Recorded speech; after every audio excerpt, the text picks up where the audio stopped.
at the Minnetrista Canino City of Boulder Open Space and Mountain Parks property. This is my leased property via the City of Boulder, and I'm Andy Breiter. My business is Grama, Grass, and Livestock, and I lease this as a part of a shared learning collaborative that is working to find viable agricultural coexistence with prairie dogs. So this property has about 78% prairie dog occupancy right now. And yeah, on the property I'm irrigating and raising beef cattle, and I think I'll probably get into that a lot today. But that's a quick introduction. Hi, my name's Eric Knutson. I'm a ranch hand for Caribou Ranch in the area, just 3 miles outside of Lyons, Colorado. I'm a part of the Young Farmers Network and friends with Karel and Andy here.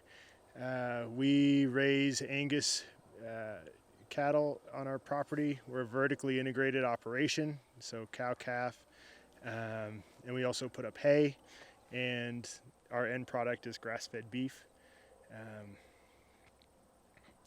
I think, along the lines of what Andy said, our goal is regenerative grazing, and I want to push the envelope in my own learning to create more efficient systems in our grazing and our haying program at the ranch.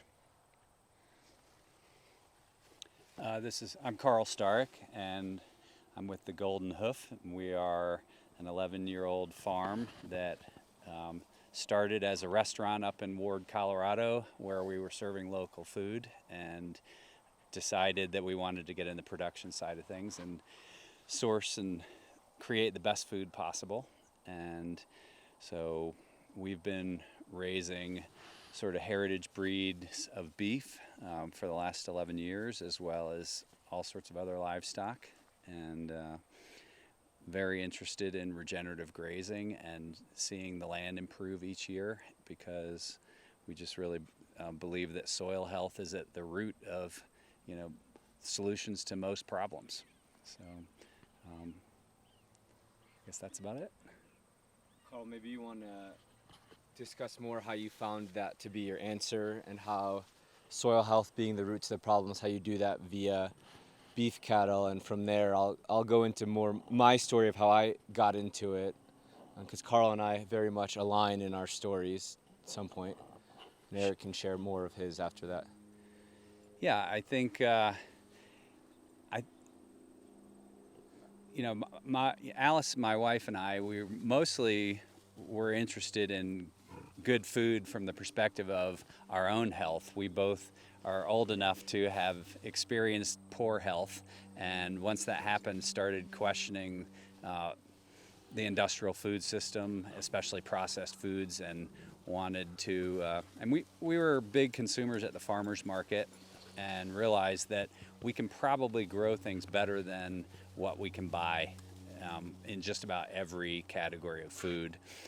We love animals, and we wanted a system that was based on an ecosystem. So we would be harvesting beef as a byproduct of a healthy ecosystem, and the ecosystem around here is grass, so it seems like almost the most natural thing we could do is to base all the food on that grass-based ecosystem. And the more we learned about it, the healthier the grass is, the healthier the animals are, the less vet bills you have, the less expense you have, and the better the food tastes, and the healthier the people are who are eating that food. So we've been using that, as the primary focus on how we are distinguishing ourselves with a really good product. We're also grass finishing, which is different than the conventional model, where people are often just raising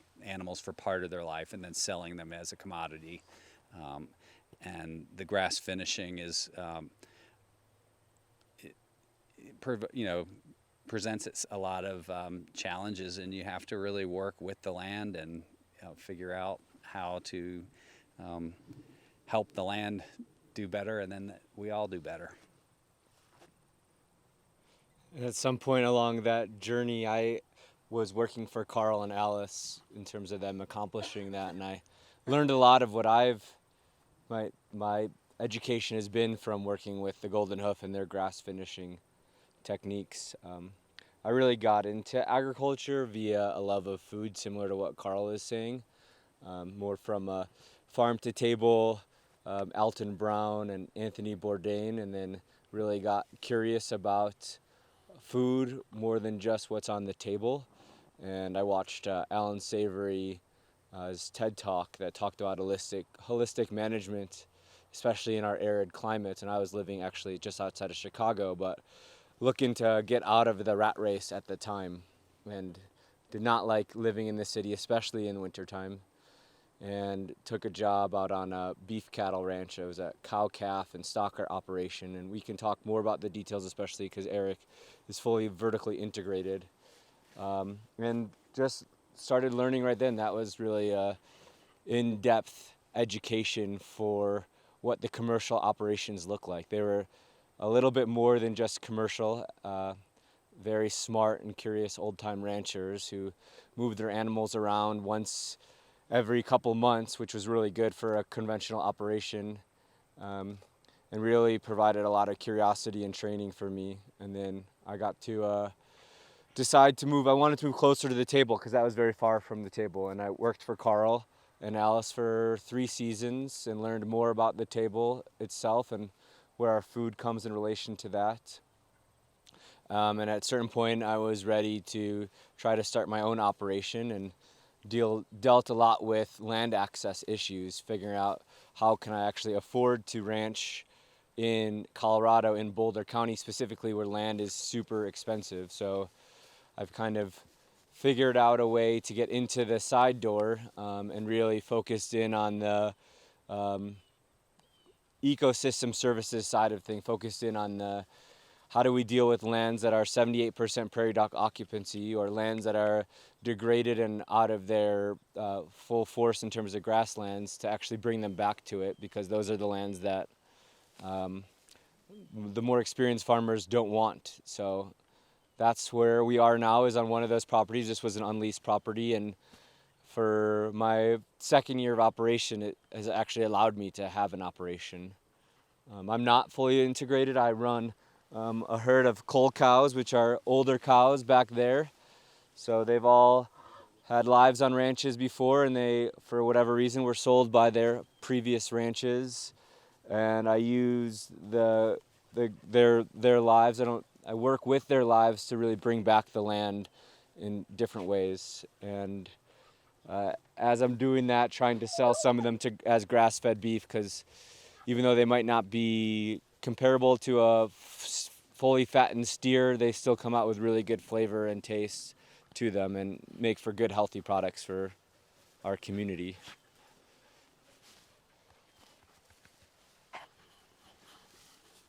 I was just thinking about how some people really want older cows.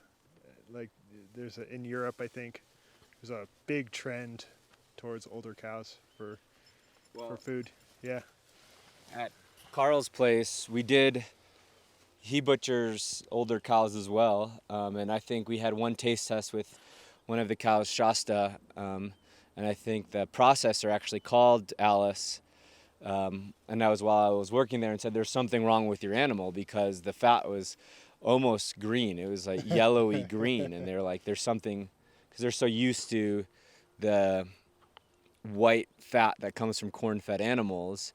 And when we did a taste test, Shasta won everything. And you can probably talk more about Norma, another older cow, who similarly won those taste tests.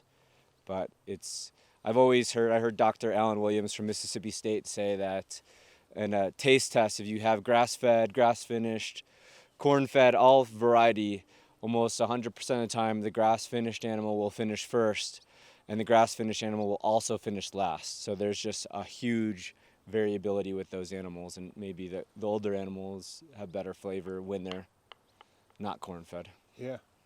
Cool. Sure. How old are your older cows? How old are your older cows, Andy?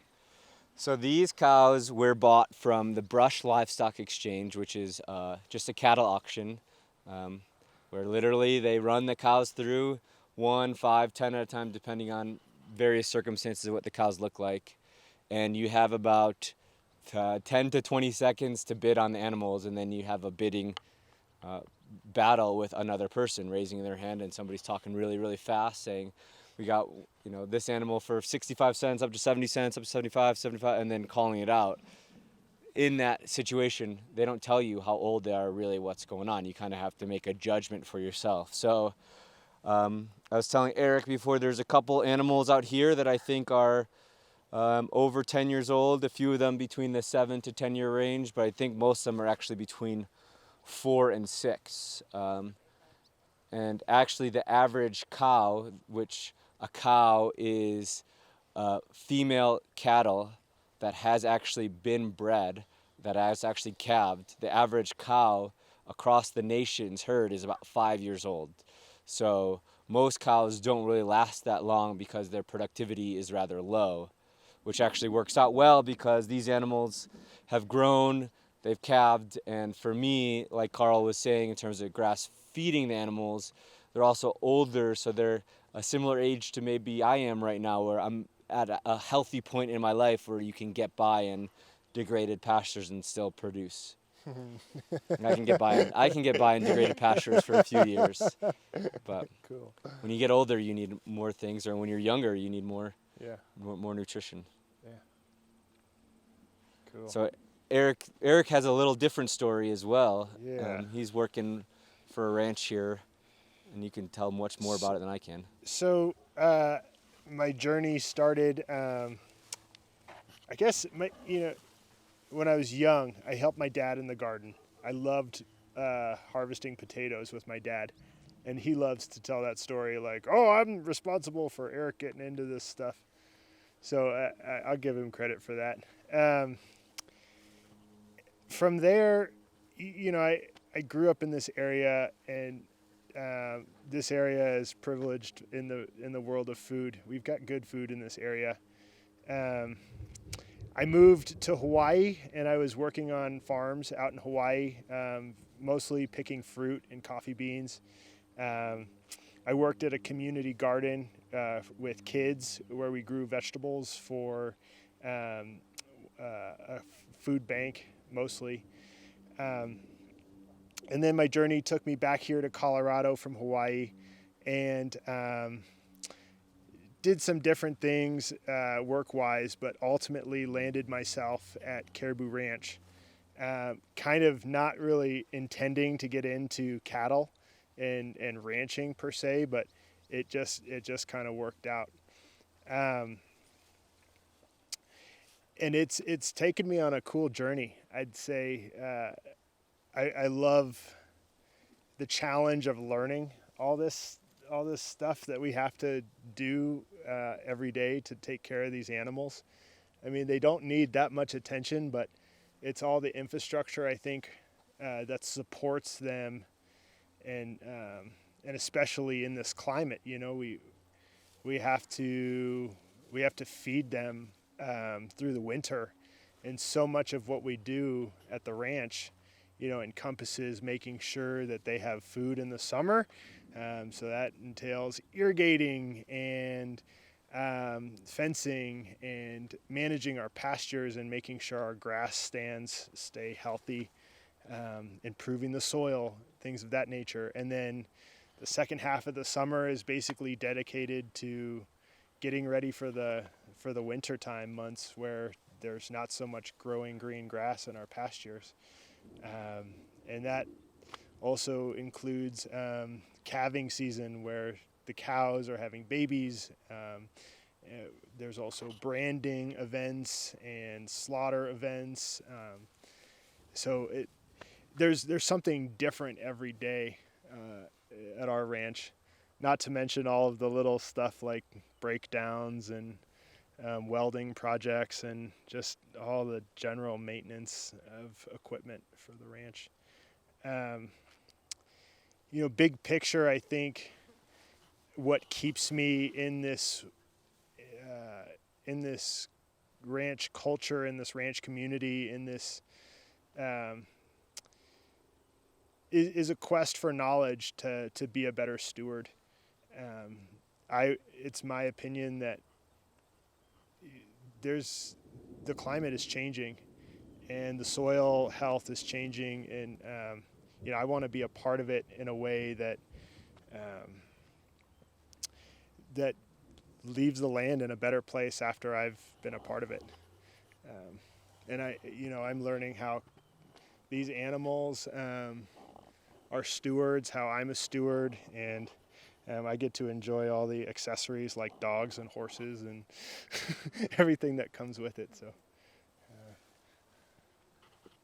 I think it's interesting too, because one thing Karel and I and Eric were talking beforehand about what is the beef with beef cattle, and Eric just mentioned something about climate change, and if you read certain papers and periodicals, beef might be the problem with climate change and be the issue. So maybe we can discuss our opinions on that matter, because that might be the beef with beef cattle, which is the name of this education event.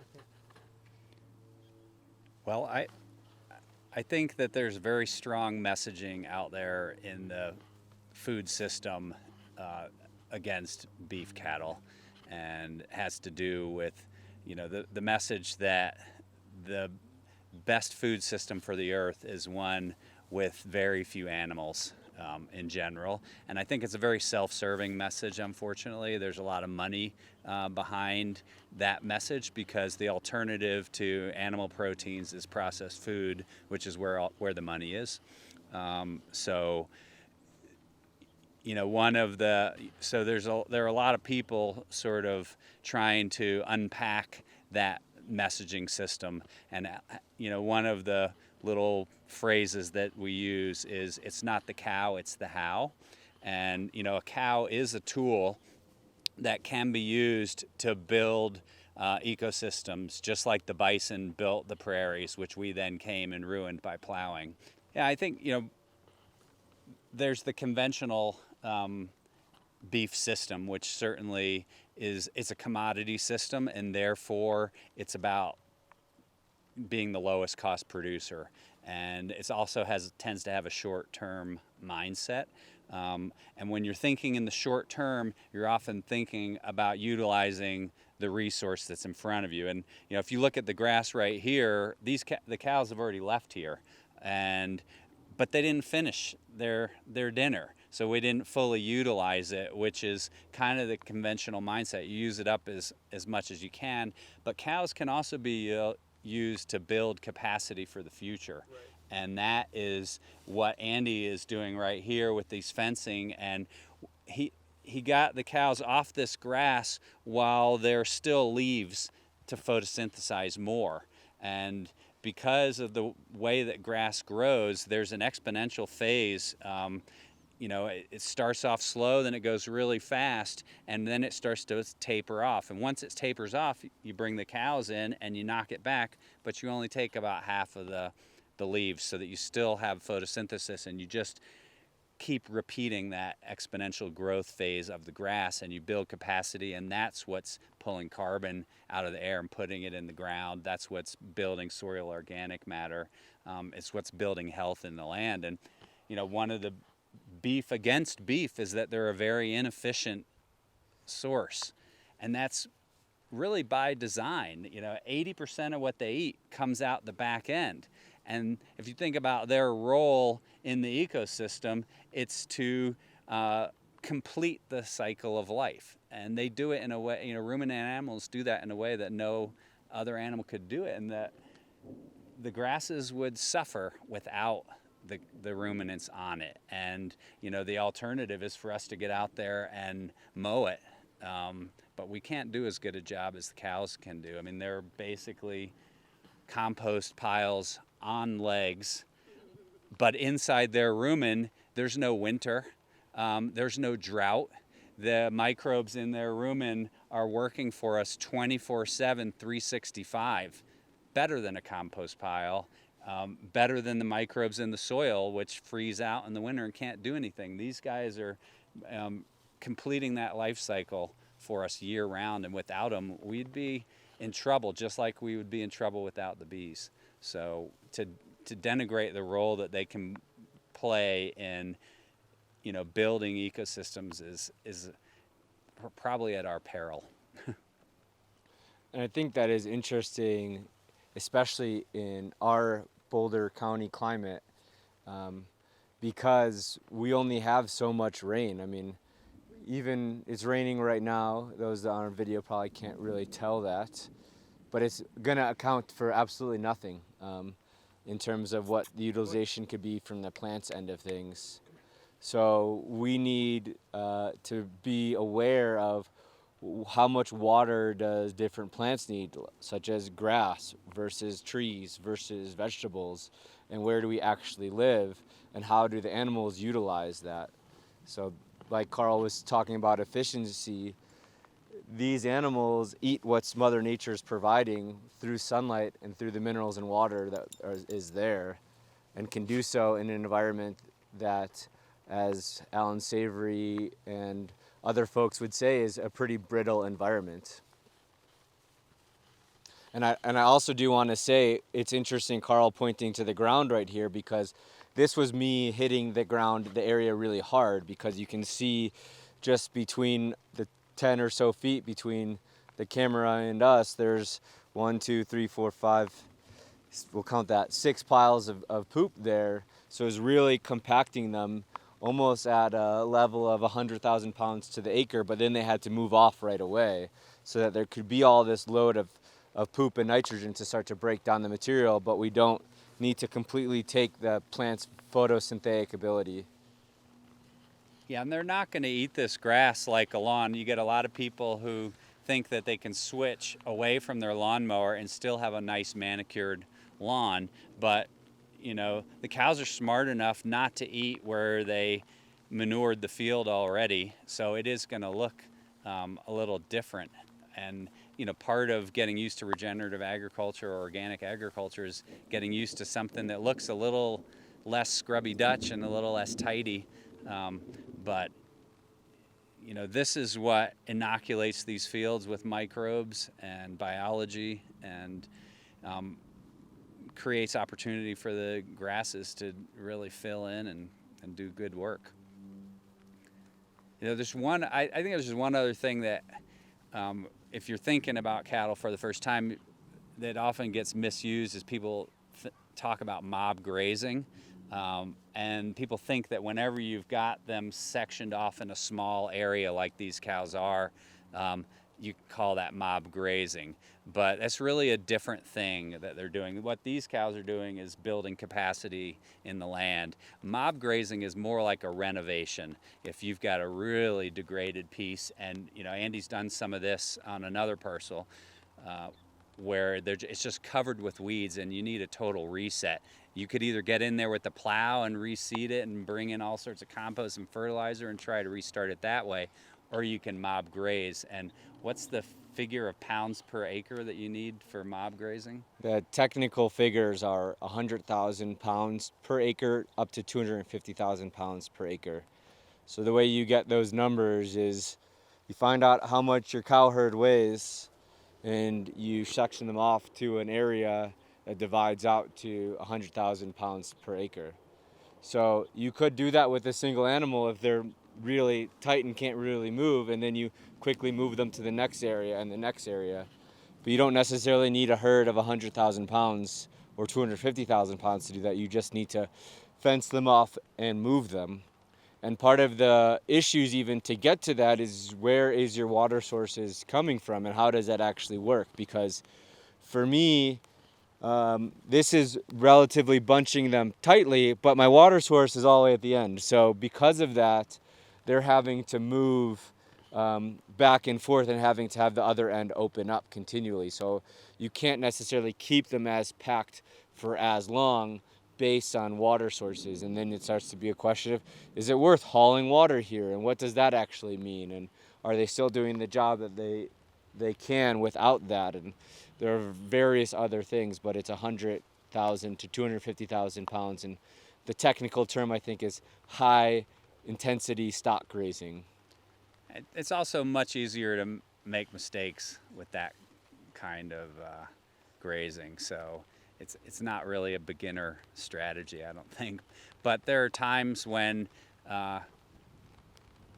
it's really nice to get a really heavy impact. That it's just you don't want the heavy impact over and over and over again. And that's just your regular protocol. But for instance, if you want to plant something new in this pasture, you might really graze it down hard before you plant into it, and that will beat back the grass because it's a pretty good competitor against anything that you might have planted.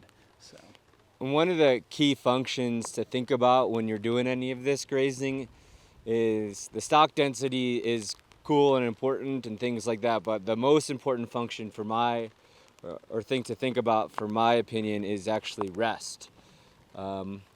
It's how long are you actually letting the land rest.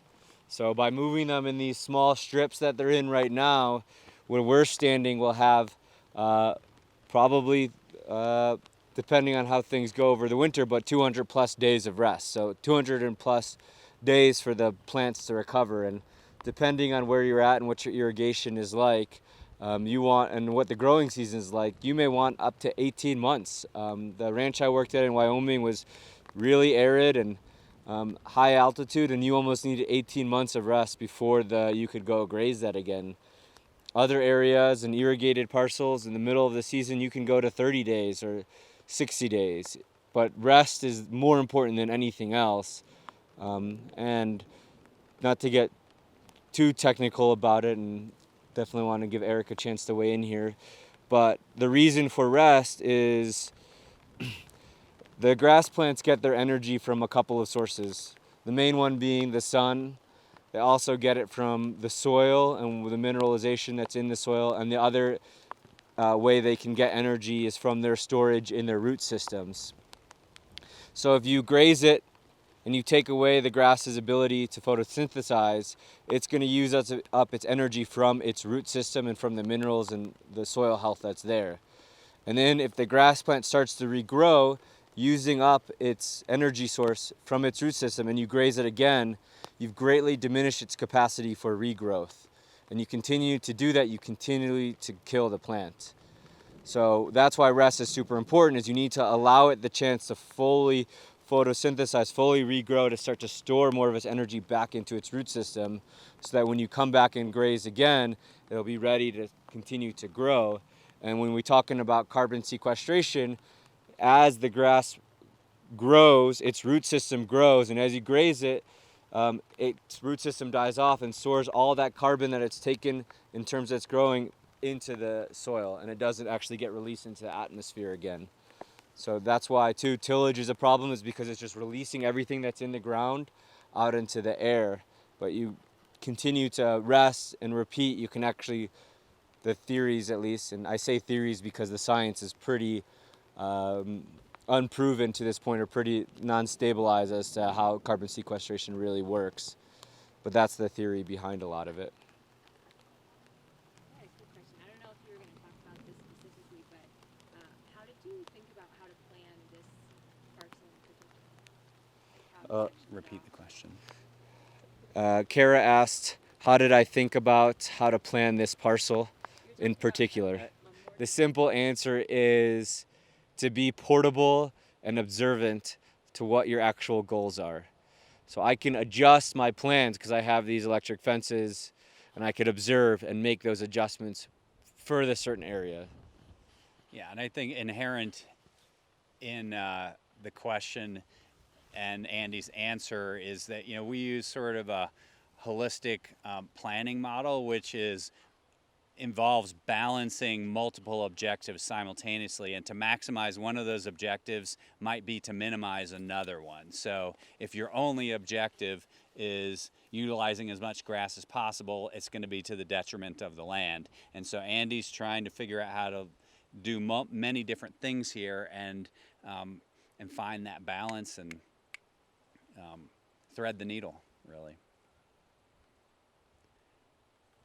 We definitely need to talk about some of the challenges with beef, and I'd be curious to hear. We've talked a little bit, Eric, about some of your winter feeding challenges, but love to hear what other challenges are going on in your mind right now. Well, as you guys are talking, you both stand as the managers of your operation. You get to make the plan, and you get to adjust the plan. I'm in this interesting situation where I'm a ranch hand, so from my standpoint, I get to do what our ranch manager and the landowner want to do with the land, and that those two parties, sometimes they align, sometimes they don't. So one of the challenges that I see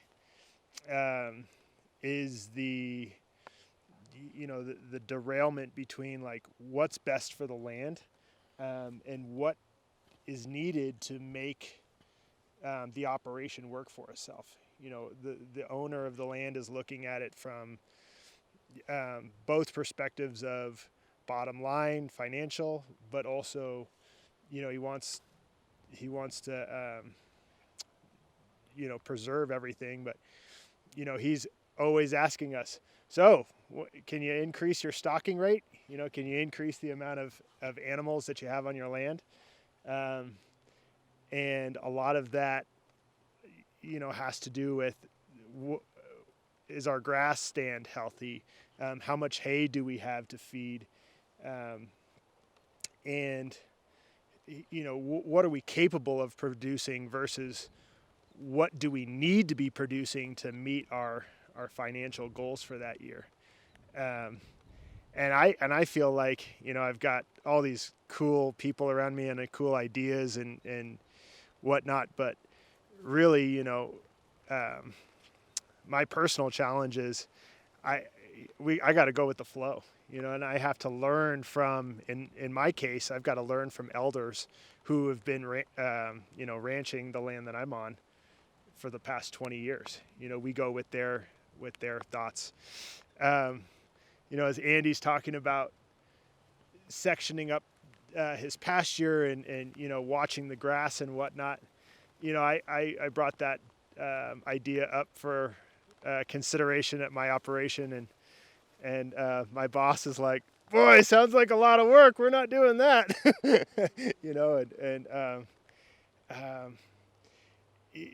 So me being open, his way of grazing and rotating and whatnot is it's similar in principle, that you want to move your animals often and you want to kind of compact them and maximize the potential to have them crap in a small area as much as possible. But he's just got totally different ways of doing it. So I've been humbled quite often in just watching the old timer way, and it might be different than what folks are thinking about and talking about in terms of grazing and soil preservation and soil health, and some of the good research that's been presented recently. But the longer I observe and I watch these guys, I'm like, oh, same result, just totally a different way to go about it. Yeah, as long as the landowner is happy with what we're doing, I think, then we all still get to work and have a job. Some of the other challenges that I have experienced with me trying to think about starting my own operation is just the hurdles of getting into it. The equipment costs associated with running a ranch efficiently. I've working on a ranch with lots of great tools and equipment. I say to myself, yeah, I want to have a tractor and a skid steer and all the implements to, take care of thatch via tractors. And, there's lots of ways to do all of this stuff. But working for a well-funded ranch, it's like, yeah, I want to just get right into that. But standing out here with these guys, I'm like, Andy's pretty much just doing this with some electric fence, and like he's thinking outside the box. So um, uh, that challenge for me is kind of being challenged in my head. Maybe that's not a big point of barrier entry, I guess. Um, yeah, I think some of the other challenges is, for our operation, making a community of people to support the ranch, selling our beef. Um, it takes it takes effort and relationship to build a customer list of folks who want to support grass-fed beef. We have an amazing product, and it's just about getting the word out there kind of organically and in a way that helps people understand what we're doing. And there's other challenges to our industry and whatnot, but I think some of those are just you figure it out. That's the way. You have to just kind of adapt and roll with some of those challenges as they come. And that's kind of my favorite part of all this. Is you're presented with a problem, and you look to your people around you for a solution, because people have been here on this land so much longer than I've been alive. They know they know how to do it. I just need to ask for help.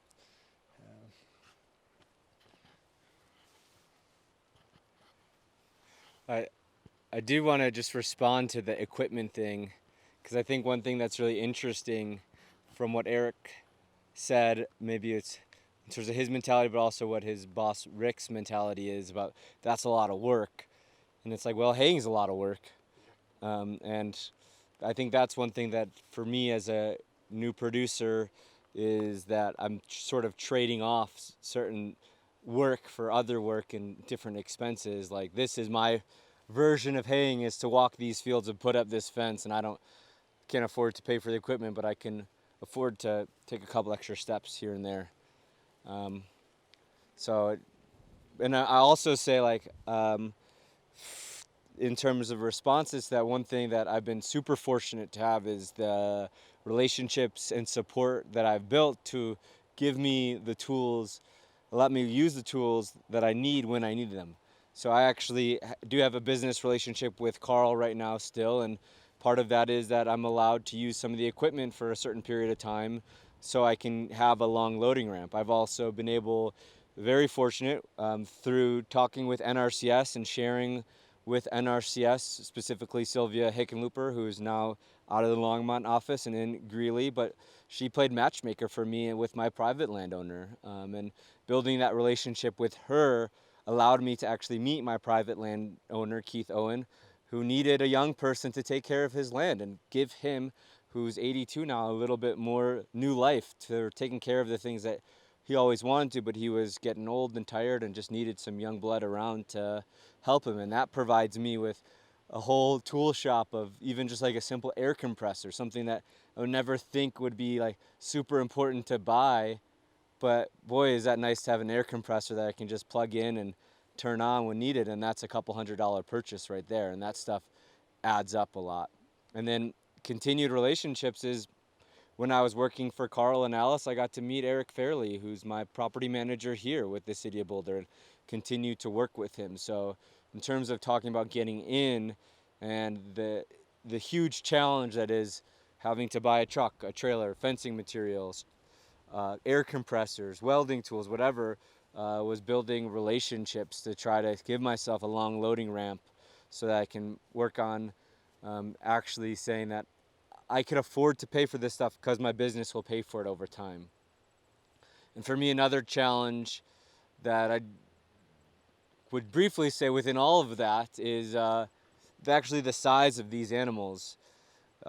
These animals are on average 1,400 pounds.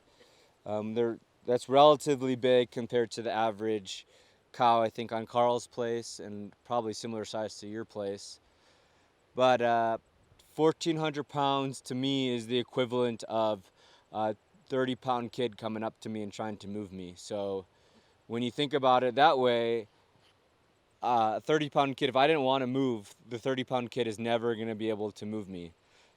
She's probably 30 pounds as an example. So she can't move me unless I really want to. So similar thing for having to doctor them or castrate them or move them around in any ways is like just their sheer size and the simplicity of what their size means to us makes me really aware of the stockmanship, my ability to move the animals and how I'm moving them every time I'm in the pasture, how that affects them and paying attention to them.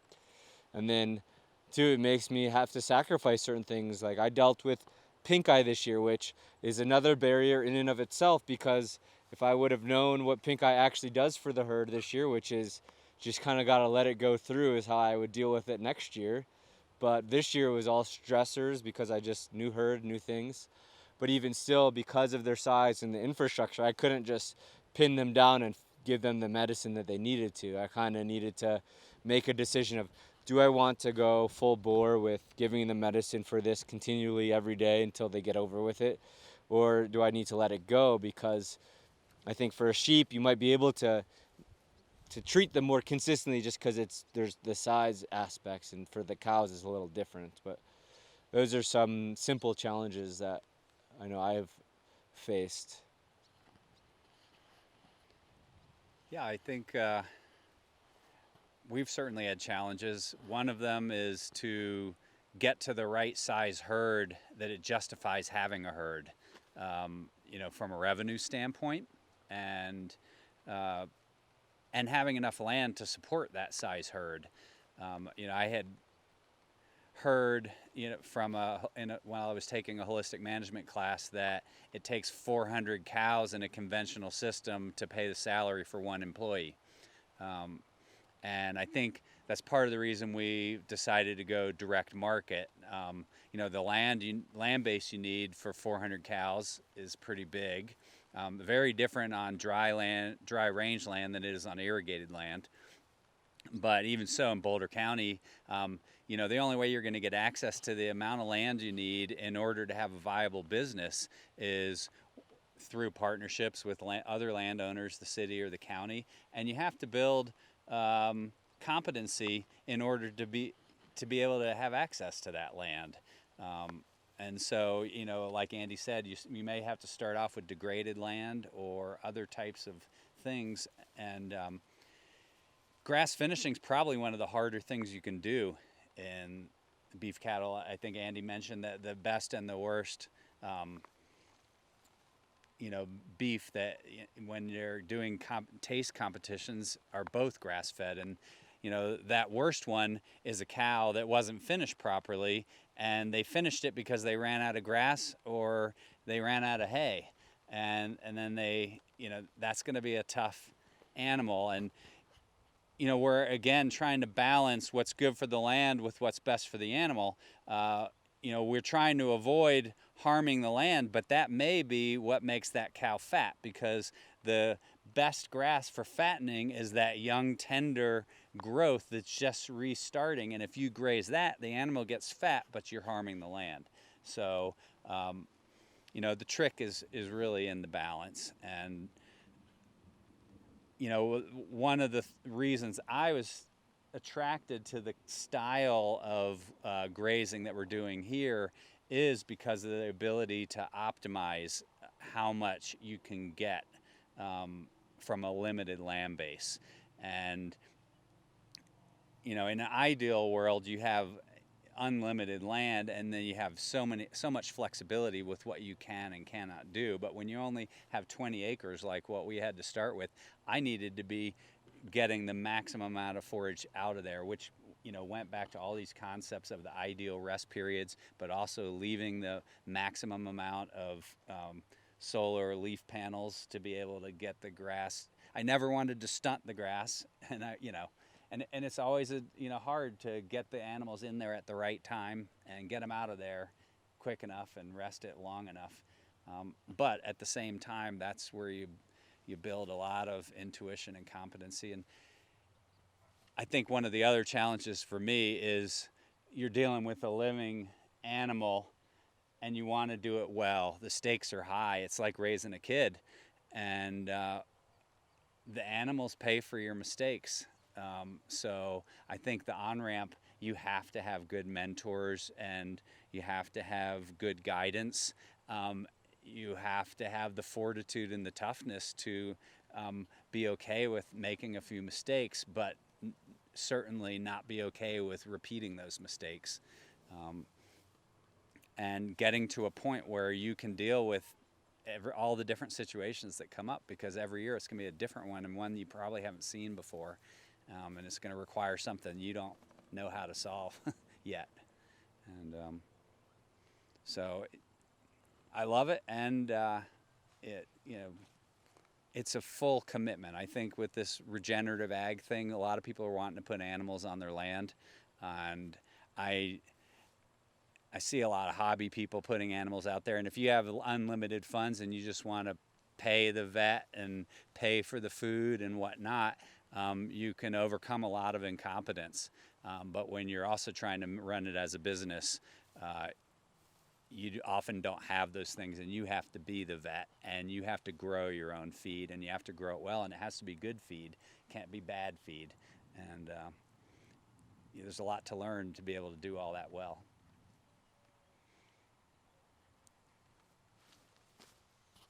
You know, you hit home for me when you said it's a full commitment. You know, and I think as somebody I started in on this lifestyle 2 years ago, and I wasn't quite fully aware of what I was committing to in terms of putting my animals' health almost first every day. And it is, it's 7 days a week. There's no, the animals don't take a break. Are you saying they don't know what 4th of July is? It's like it's so to add to one of the challenges, I think myself and my family has had to adjust to the lifestyle with me of being accountable to the land and the animals 7 days a week. It's a privilege, and it's challenging for somebody who's just getting into it. Yeah. It's interesting too to hear you say that, because I had worked for Karel and Alice for 3 years, I think, three farming seasons, excuse me. And I worked for a ranch up in Wyoming for 2 farming seasons and volunteered for farms before that. And I thought I was committed, thought I knew what that commitment was. And then when I actually bought animals, the commitment completely changed. There's like that much more. Like tomorrow is going to be an unusual full day off for me, and I have an employee coming out to help and do the work that needs to be doing. And I'm like ready to text her and make sure she tells me when everything is done, because it's just like we need to make sure they have water. We need to make sure they have feed every single day. It doesn't matter what day of the year it is, Sundays, holidays, and even if it's a minimal task, it's just like You still got to show up and do it. The hardest thing for me was on the most epic powder days last, it was like, I check the snow report at 5 a.m. and if it's like a powder day, like I have, no problem being like, everything else is not important. But with animals, it's like, especially in the winter, we need to go put hay out for them. And that screwed up so many of my ski days last season. It was just really hard. I will say with animals though, compared to many vegetable producers, is we're talking about a different sort of race. It's more of a marathon. Like every single day you're there, and there are times when the marathon is harder and you're going uphill and you're really pushing it, but it's not as much of a long sprint that I see many vegetable producers having to go through and then getting that break. I will say, for me, because of those things, I've actually really tried to orient my business to be best suited for Andy, the individual, in these early years when I can't quite afford to pay for as much help and labor. And what that means more particularly for my business is that come December, January, whether or not I sell all these girls as grass-fed beef, they're going to auction. They're leaving. I will not have any more grass left. Can't afford to pay for hay, and my body can't afford to really be pushing myself year-round just yet. So I'll be getting rid of these cows and selling them back. If it's the conventional market, so be it. Selling them back, I'll get my money back. So cash flow becomes a little bit better during that time period, and can plan and come back into the season with full force. And that is a very particular choice that I've made for myself, because I know how difficult it is when there's a powder day or when it's negative 12 degrees outside and you have to go feed hay, and hey, your truck doesn't start as well, but you got to get out there to do something with it. And Sure. the roads are icy or whatever it is. And for me, it tried to take that all into account as I was business planning to figure out what the best context for me personally was. And I think sometimes as farmers, we forget about us as individuals because the farm needs this or that and it takes so much out of us. Yeah, that's a benefit of running your own operation. I mean, I am the help. Like the ranch manager, if I don't show up, he's like, well, I got to do all this myself. Like, so it's, yeah, it's definitely a different approach at it. I do like not having the full responsibility of my of the operation I'm a part of on my shoulders. I do get to look to somebody to ultimately make the decision and ultimately sign the check that helps plan our operation for the year.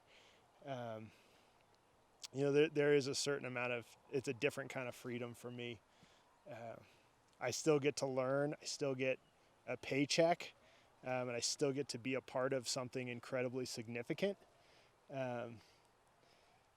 But some of those really big picture responsibilities, it's like, well, at the end of the day, it's I'm just an employee here. Yeah. Having also raised 3 kids, I know the importance of sending them to summer camp. It's a break for mom and dad for a few weeks, and one of the ways that Alice and I dealt with what Eric is talking about and Andy are talking about is that Andy offers also a custom grazing service, and as well as Andre Husseini with Jacob Springs Farm. So in the last 2 seasons, partially because I didn't have enough hay for all my animals and I didn't want to sell my cows at the auction and start over again, I found Andy and Andre who had extra capacity, Andy during the summertime and Andre in the wintertime, and was able to send the cows to camp. And and it's not like we got rid of all of our livestock on the farm, but it does sometimes help to share the responsibility. And I think when Alice and I started our farm,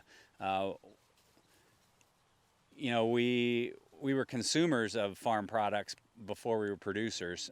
I prefer to be a producer rather than a consumer, but I noticed that a lot of the producers struggle for many, many reasons, and we've lost the multi-generational model. And I think to do farming well, you need partnerships and relationships. In an ideal world, my kids would be working with me and my grandparents would still be around, and I'm looking forward to being the grandparent, who is just helping out with the operation, but not a 70-hour week. But there are other ways you can deal with it, creative ways. You can just have them during the growing season if that's what you want to do. You can figure out how to make that work. I think one other thing, though, just on the vegetable side of things is, the hail doesn't bother us as much. The wind doesn't bother us as much. Our hoop houses don't blow over. These guys do need sometimes to be able to shelter out of the storm behind some trees or bushes or something like that.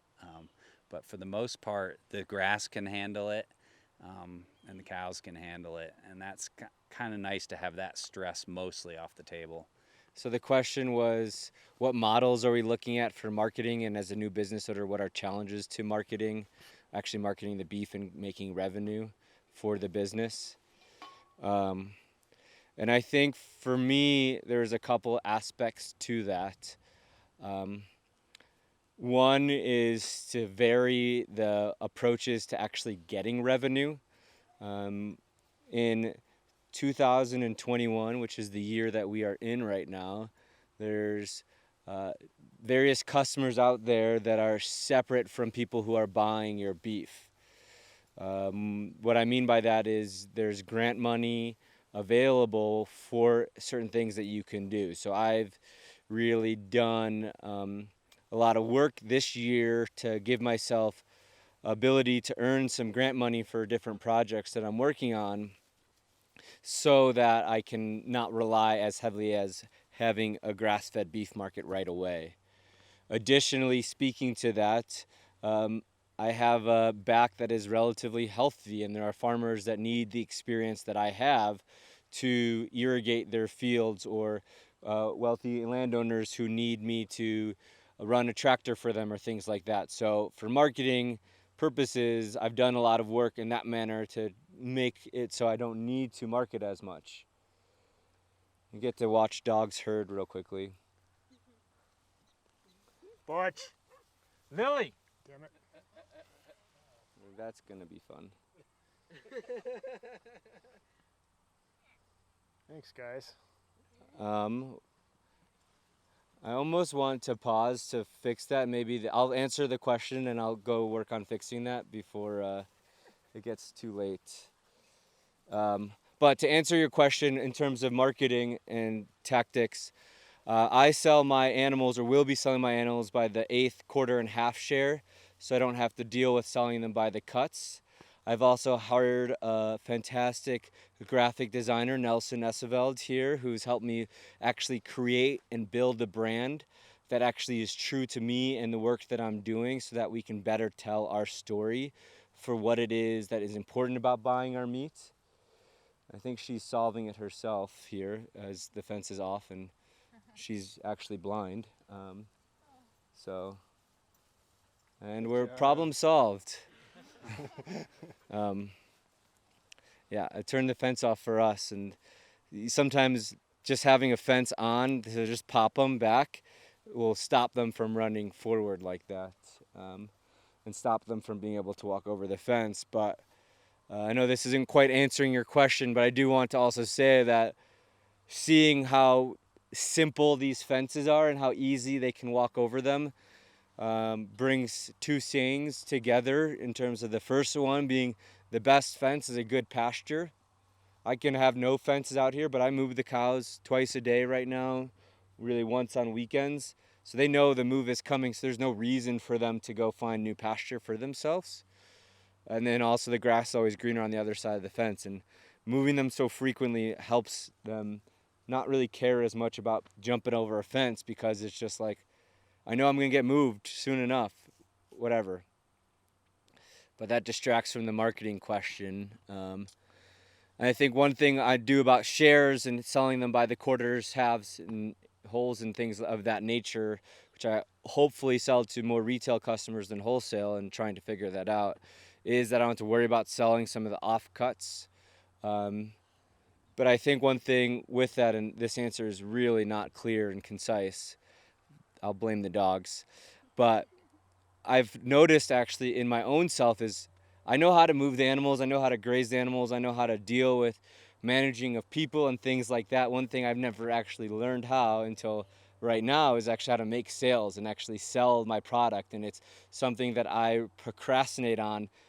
I watch myself continually procrastinate on it because it's something that I'm just not comfortable with. And I think that's an interesting thing about being your own business owner, is that not just sales, but accounting, HR, as we said, figuring out how to find your finances and land access are all part of it. And for me, a struggle for a new business owner has actually been able to say, like, prioritize sales. The cows don't need to be moved twice a day. You don't need to do that. You need that hour to have your brain capacity for sales. And it's just like been a thing that I've been stuck with because I so value the work we've been doing on the land that I don't prioritize my time as well as maybe I should be. For us at Caribou, we have a similar goal with our beef. So we sell quarters, halves, mostly. We do sell some a la carte in terms of if somebody wants to try a steak or some hamburger, etc., before they commit to purchasing a quarter animal. I want to work with them. We started our grass-fed beef program just last year. That was kind of one of the things I volunteered for when I started working with Caribou Springs Ranch. We started really simple. I mean, just putting an ad up on Craigslist, to be honest, advertising our beef, our genetics, Angus beef, grass-fed, grass-finished, and tender, good marbling, delicious. We sold out all of our beef in the first 6 months, just off of one Craigslist ad that was reposted. That was really cool. It was also during COVID times, so there was kind of a trend to stock up on your pantry goods or your chest freezer. This year we've done a little bit more in terms of storytelling and brand development, I think. We really we just put a web page together telling our story, and then we put a sign up on the highway that neighbors our property. So most of our phone calls have just been coming from this highway sign. We put up the sign about a month ago, and I'm already starting to see that very quickly we're going to sell out of our entire inventory for the year. Just, because we only have a limited number of animals, we have a very small amount of product that we can sell in a year. And next year we're limited by how many calves we're gonna grow and finish and sell, etc. So we're growing it slow, and I'm trying not to do too much marketing and too much sales, just so we don't outsell us, or oversell, I guess. There's always the question from the owner of the ranch. Well, how are we gonna triple sales? How are we gonna really, optimize this so that we can grow a huge, just grow and make more money and invest more into the ranch. I'm reminded that growing beef like this, it's a slow food. It's a part of the slow foods movement, and we're lucky that we live in a community of folks who want to support local food and support what we're doing out here. But we have to rely on multiple revenue streams to actually make it happen. So we're advertising other things that we do on the ranch as well as beef. And we're just starting that initiative to try and optimize our sales abilities. So we're starting to expand, I guess, into other things. Just real quickly, I think one thing too that neither Eric or I touched on, and Karel might touch on it here with markets and sales, is what about freezers? What about delivery trucks? What about all those other things that come along with actually bringing your products to markets that you gotta have a full circle on? Well, really quick on that, I had to convince the owner of our ranch to buy a walk-in freezer and buy a trailer freezer to get beef to and from the processor, according to USDA specs. So that was a significant investment. We also have to help our customers acquire freezers sometimes to be able to store their beef. I've actually found it helpful to have a couple freezers at our farm, just because there's kind of been a run on freezers recently. So when somebody calls and they're like, well, we want to buy some beef, but we just don't have a freezer. It's like, well, I have one and I'll sell it to you. They're like, wow, cool. Yeah. What other things did you mention? That was it. Sure, Karel, because Yeah, he's Karel- been through it. Karel's got a really great infrastructure at his ranch. Yeah, I think we had a couple of different goals with marketing, and one of them was us having a lifestyle that we wanted to have. But you have to think about the labor or the cost side as well as the revenue side, and we didn't want to have a huge operation, so that ruled out selling wholesale or commodity for us. It pretty much, we wanted to capture the retail dollar, and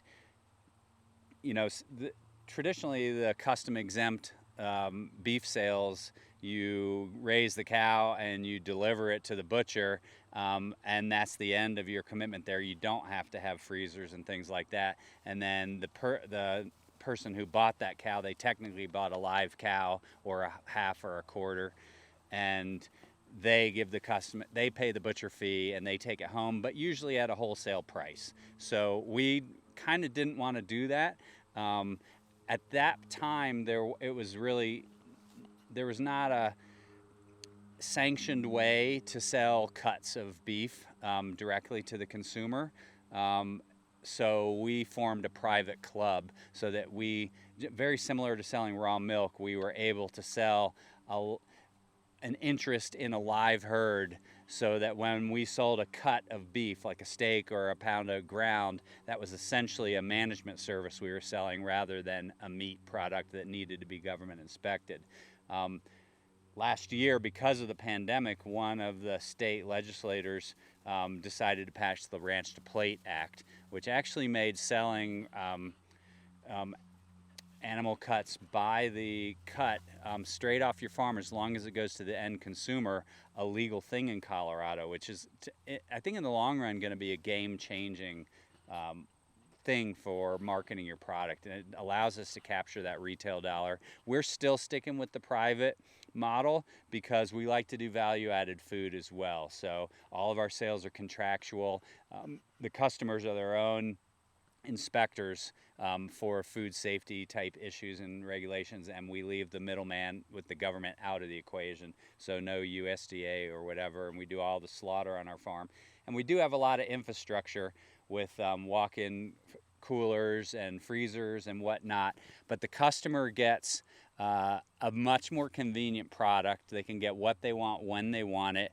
They're also getting an experience, a relationship with our farm. They're also getting a story that goes along with that product.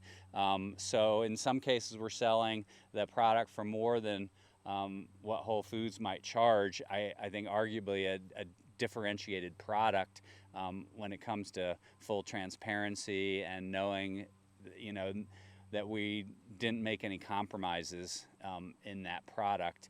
We simply can't compete with the cost of conventional products. I mean, we pay quite a bit for processing fees to the guy who does our butchering, which the people who send their animals through the meat packing thing pay a small fraction of what we have to pay. So several, up to $3 a pound of our product, cost is going straight to the butcher and not to us. But I think, the way we started marketing it, because we had a farm and people really want that connection with the land, we started off giving free regenerative farm tours every Saturday for years and years, and just sort of built a brand, if you will, a word of mouth brand that way. We no longer do that, as we just don't we have limited resources, but we also didn't want to leave the farm. We didn't want to have a staff working the farmers market and the infrastructure for selling in a pop-up little stand type situation. So we've got a little farm store that we keep stocked, and it's the synergy with the pandemic has been great. It's just been building momentum, and at this point, demand is not an issue for us anymore. It's just figuring out how to make all the different pieces work, and the cost side of it has to do with a lot of it is feed, and we try to raise all of our own feed. If we have to buy hay, that takes away our profit, and so we do as much of that as we can in-house. And the cheapest feed is to extend your growing season and have grass standing that's palatable enough to be eating even after the growing season ends, and we do a lot to try to create that. And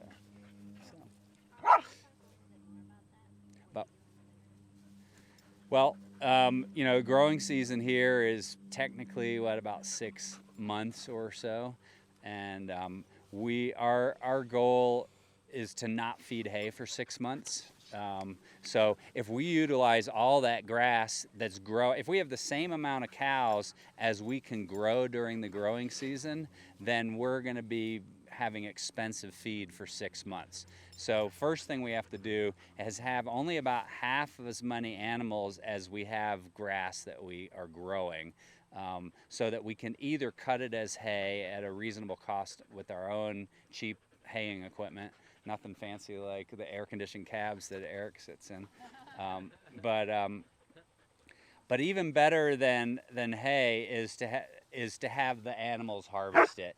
And there are a lot of different things you can have growing that, while they may not be the best feed for instance, finishing your cow, they're not necessarily going to gain a lot of weight on it. If we have forages that are stockpiled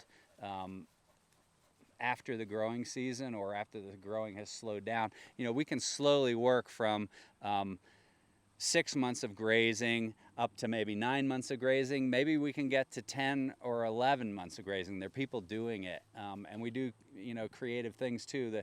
The haying's expensive, so one of the things I did last year is the week before the killing frost, I cut all the grass when it was still nutritious, before all the legumes died back from the frost, put them in big windrows, and then I set up these same kind of electro nets across the windrows and moved the cows every day in the middle of winter, and they just harvested it in the field rather than me to have to put it in a bale and then move it off the field and then move it back to where they are. It just saved a lot of steps, and we try to get the animals to do the work for us and have as much forage stockpiled as possible. And we'd love to.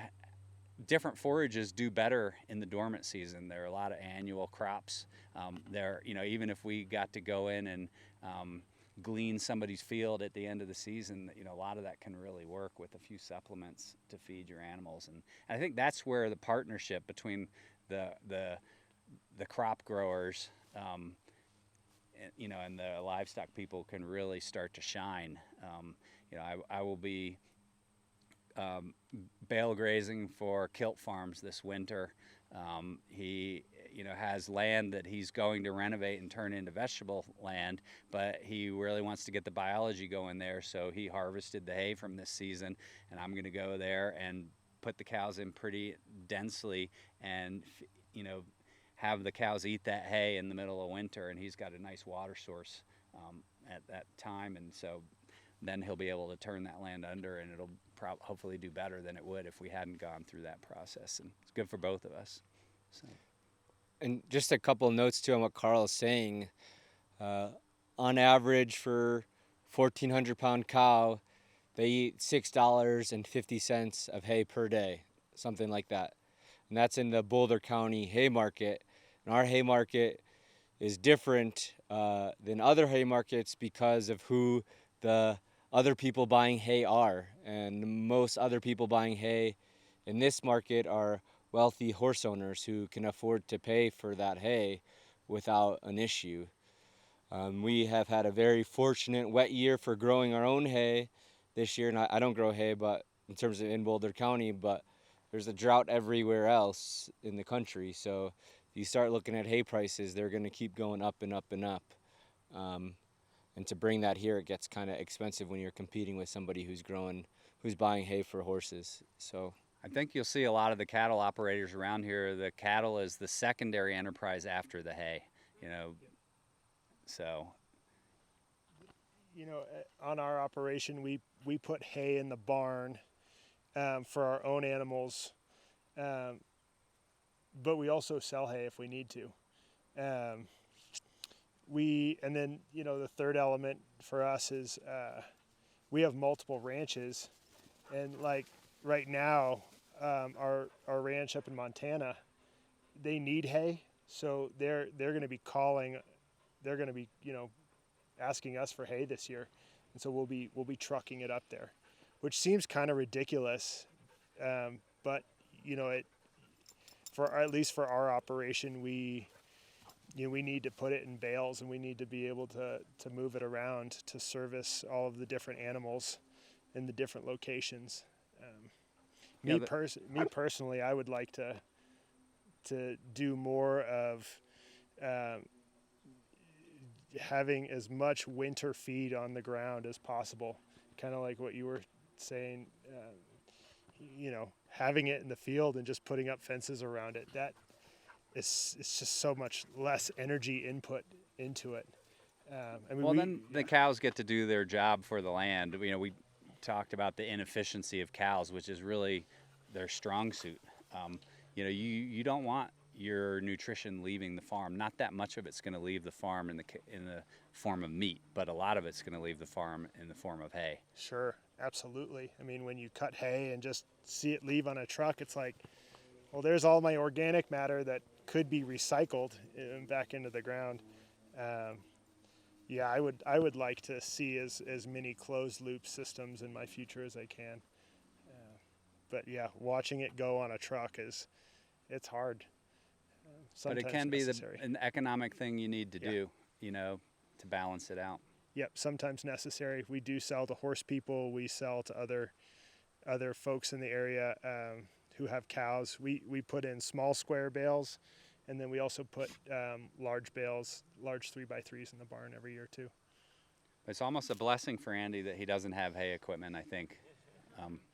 Sure. You know, and in some ways, you can follow this false promise that if you only did this or you only did that, you're finally going to arrive.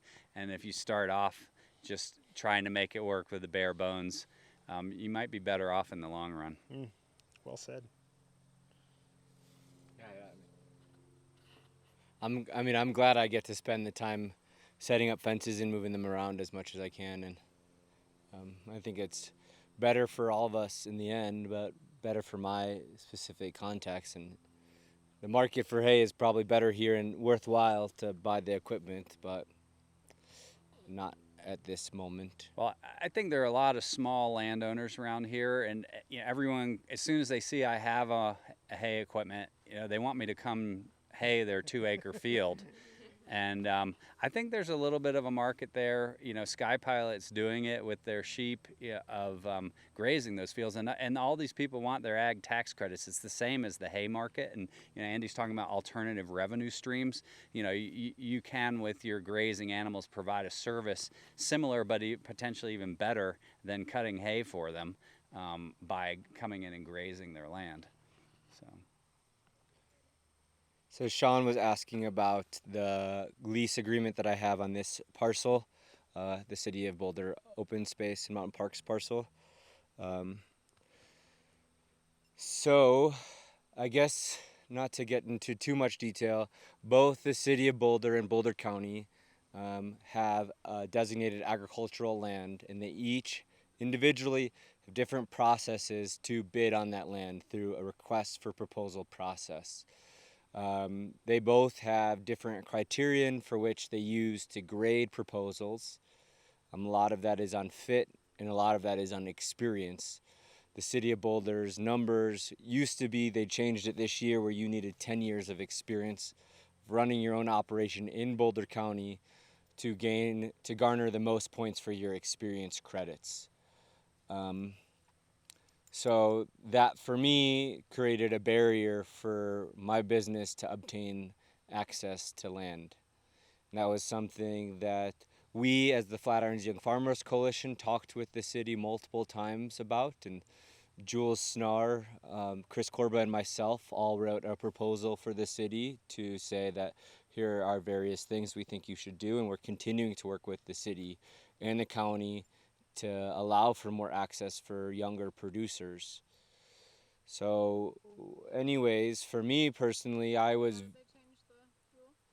they gave themselves more leeway in terms of what experience defined as. There was some hoopla last year in the process. They didn't quite follow their own rules, which caused an appealing process, and they loosened up their rules, which could be to young farmers' advantage because it doesn't say you need 10 years anymore, but it says it's going to be judged on the grader's own personal judgment with experience.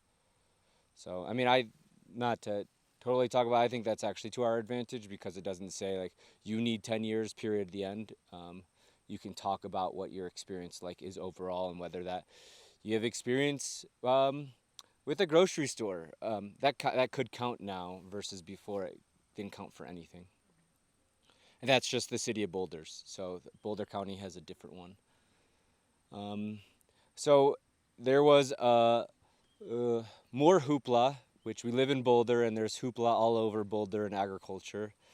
But this hoopla that I'm talking about now had to do with prairie dogs and the city of Boulder's policies on management of prairie dogs on city of Boulder owned land. There was, until last year, it was illegal for anybody to lethally control or kill prairie dogs on city of Boulder property. Many agriculturalists said we need the ability to kill to regenerate the land, and without that ability, we'll never be able to regenerate the land. I spoke on the behalf of lethal control personally, but also said that we need the lethal control along with changing management practices. The city of Boulder decided to create a project area, which we are not in the project area. The project area is actually near where Eric lives, basically. It's in northwest Boulder, and this area was the only area that was designated for allowances of lethal control, and they were going to start with smaller parcels and continue to expand their ability to control prairie dogs via killing of them. Currently, they're building very big fences, which are $100,000 plus to build, and passively moving them, which means they would trap the prairie dogs and move them to other properties to get rid of them, which was very expensive. Anyways, as City Council passed the ordinance to allow lethal control of prairie dogs, City Council also asked citizens to go about finding coexistence between viable agriculture, and prairie dogs. And they said citizens who are very active in the movement to really try to find common ground and not just have this hoopla. From that experience, a private citizen led the charge and created a shared learning collaborative. The Shared Learning Collaborative consists of this private citizen. It also consists of the Humane Society of the United States, a conventional farmer, and somebody who's very active in removal of prairie dogs using passive means. And it was said, let's learn together. That Shared Learning Collaborative, let's really take that for what it means and figure out ways that we can work together and learn. And the city of Boulder decided that their way of participating was to donate the land to do that on. And they needed a farmer who was willing to go through the process that it takes to learn with groups from various sides of the aisles. And that's when they called me and said, do you mind participating in this and being on this team with these other folks? And for me as a young person, not only was I like, yes, this is a great way to access land, and who cares about the occupancy because now I have access to land, but also from my work with the Young Farmers chapter here and other stuff, that's sort of up my alley to be a part of those meetings and process sides. So the only task that we have is to find coexistence, and the lease does not say anything about that. It's a very normal lease. Everything we're doing with the city is as normal as it can be, except for on the side there's this whole team that meets and brings people out here and does this or that together. That team has been very fortunate for me as a young person because they've successfully fundraised for the work that I'm doing here, which has been super fortunate for me, especially on a parcel that isn't super productive in terms of grazing beef. It allows me to farm, really. So that's really what it's about, and I think what would actually make our team successful is if at the end of the 3-year lease, which is the lease that I have, which is the same lease I'm sure that Karel has on his city properties, if we can go to city council and say this is what we've learned from each other and actually go there as more or less one voice and have some sort of agreement to whether or not we've learned together, whether the outcome is what we want it to be, so be it. If we're actually learning together and building strong relationships, then that's the whole point of this, especially as we're facing issues around inequality, climate change, people upset with beef animals or whatever it is. If we can actually reach across the aisle to say, yes, these are still issues and we want to work together, then that's a big thumbs up.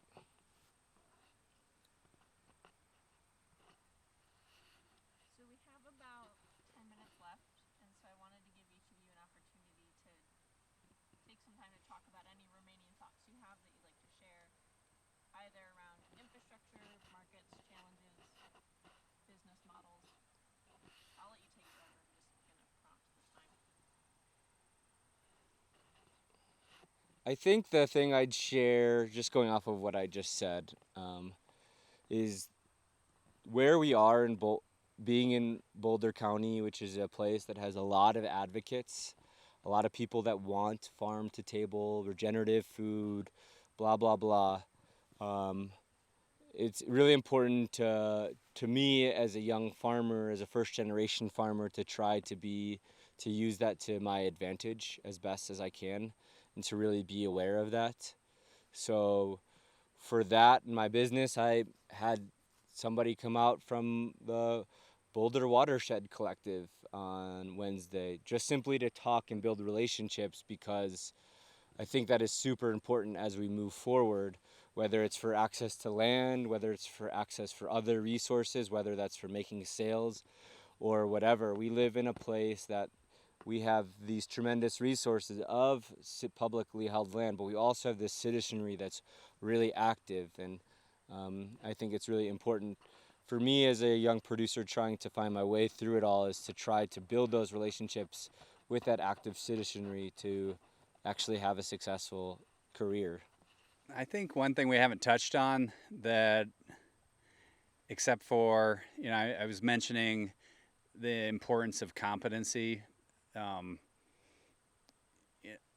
It's like when you put your heart into this thing, that I feel like most people discover once they start working with the land that it's in them, it's in your DNA. And, and a lot of people come at it either from the plant side or from the animal side, and perhaps you have a stronger pull towards plants or animals. And for those of us who aren't in agriculture, all those people out mowing their lawns and walking their pets are, expressing their agricultural DNA in some way. When you start doing it on this scale, though, you start to learn that there's a fluency that has to do with reading the land and understanding the land and communicating with the land. It's not words. And it's the same with these animals. There's an animal fluency, and not everyone's good with languages, but people are more or less good with animals. And it's one of the hard things for us, bringing in newbies who are interested in regenerative agriculture and how cool the idea behind it is, but in reality it's the daily part of it, and a lot of it is your ability to learn the language of the animals and the land, and to be good at this, which is a large. I wouldn't want to do this if I couldn't do it well. You have to see things, and one of my hesitancy is people who want to see the techniques, and the fact that we use these fences and whatnot. But it's really, to be good at this is much deeper. And you really have to have a fluency with reading the animals and seeing things before they come to a head. And I've even heard that one of the reasons humans have big brains is because we were persistence hunters, and we needed to know what the animals were doing before the animals did it, and that was how we co-evolved with animals that we were sort of persistence hunting. And I think it is who we are, and there's something beautiful about working with the land this way and doing good things this way, and I just love it. Yeah, I would say, when Andy and Karel were talking, I was reflecting on my that moment that I committed to this lifestyle, and I'd say for anyone who is interested in pursuing a relationship with, ranching, or, just land and animals working together,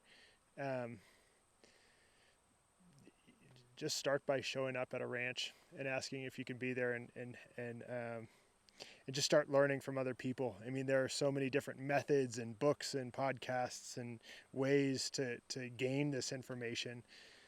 I think my experience is that I came to the ranch that I work on now with some ideas that I learned about, and really the biggest gift from the experience is that all of those ideas, they apply in some way, but every parcel of land and every system and every mentor and every buddy in the community, they will help really shape how all of that knowledge fits together.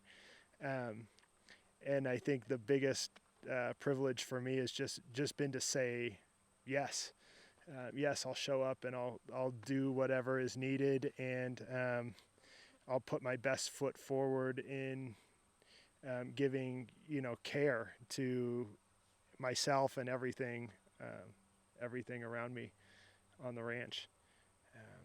And so say yes, show up at a ranch, and just don't leave them alone until they let you in.